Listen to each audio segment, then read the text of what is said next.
Series 2, Patriarchs, Moses and the Exodus Part 1, Slavery in Egypt, God Remembers His Covenant. Exodus 1:11-14, KJV.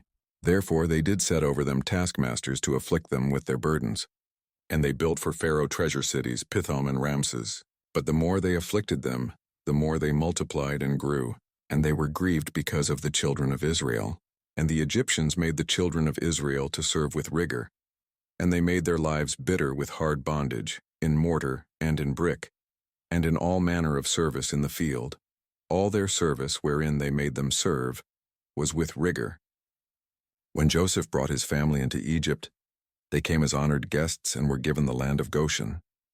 But as generations passed and Joseph was forgotten, the new Pharaoh feared the people of Israel because of their great numbers. What began as hospitality turned into slavery, and what began as growth turned into suffering. God's people were forced into harsh bondage, building cities for Pharaoh and laboring under cruelty. Pharaoh's plan was to weaken them and to break their spirit, but the scripture says, the more they afflicted them, the more they multiplied and grew. God's covenant with Abraham, Isaac, and Jacob could not be destroyed by man's oppression. In Exodus 2:23-24 we read, And the children of Israel sighed by reason of the bondage, and they cried, and their cry came up unto God by reason of the bondage. And God heard their groaning, and God remembered his covenant with Abraham, with Isaac, and with Jacob. This does not mean God ever forgot. To remember in the Bible means to act according to his promise.